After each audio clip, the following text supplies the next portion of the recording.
Meanwhile, the wokedile continues to eat its own. A wokedile is like a crocodile, except it devours anyone who isn't as angry about society as they are. You can try to appease the wokedile, but sooner or later it eats you too. See Sleepy Joe, who was gobbled up by Kamala, who claimed he praised racists. He didn't, but he used the same smear on Trump and Mitt, so screw the old fart. Now, there's AOC accusing Nancy of targeting people of color in her own party. It's like Lord of the Flies, but with old people. And it's creating what I call woke shrinkage.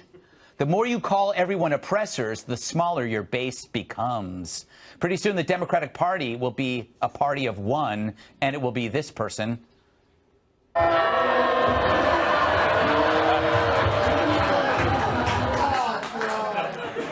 But some adults are sounding the alarm. BET's founder said this about the Democrats.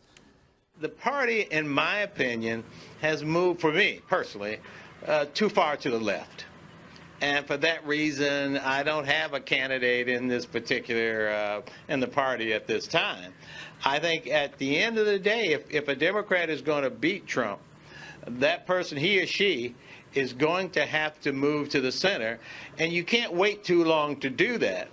Now, that was the first black billionaire, or as CNN might call him, a white supremacist. It's my favorite joke. You should have laughed more. But they're going to need more than him to turn this party around. For the Dems have taken the bad acid that is identity politics, and now they're tripping naked on a ledge trying to call 911 with their shoe. But the media is doing their best to cover for them, blaming Trump for everything, including a Democratic donor pedophile.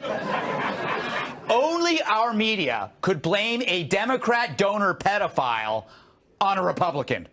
That makes no sense. A Hispanic Republican no less, who had to resign. Further proof, all the left does is kill jobs. Even as Trump creates them. Low unemployment, great economy. No wonder half the press are either on vacation or in therapy. And when Trump doesn't get something, he gets it anyway. You won't give me my census question? Fine, I'll use available databases instead. And you can't do about it. That's gangster. What a gangster. He's everything the media hates, and he doesn't care. And he's making our immigration policy America's decision, not the world's.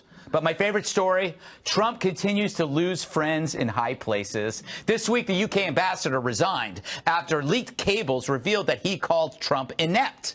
So like clockwork, Trump called him out in a beautiful tweet. Should I read it? Yeah. Maybe with a little patriotic music? All right, let's go. The wacky ambassador that the UK foisted upon the United States is not someone we are thrilled with. A very stupid guy.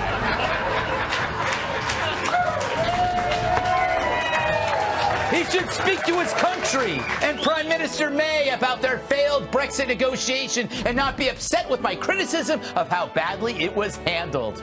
I told Theresa May how to deal with that, but she went her own foolish way. Was unable to get it done. A disaster! I don't know the ambassador, but have been told he is a pompous fool.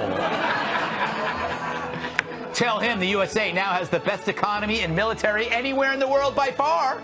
And they are both only getting better, bigger, and stronger. Thank you, Mr. President. Yes, but he actually thanked himself.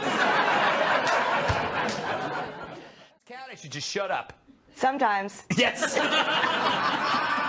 No, I like watching the Democrats fight. It's kind of like a fight between family. Mm-hmm. Like when you're a baby and you're playing with your little baby cousin. Yeah. And your cousin's like, that's my toy. You're like, that's my toy. He's like, that's my toy. And you're like, oh, yeah, well, you're a racist. The whole Nancy...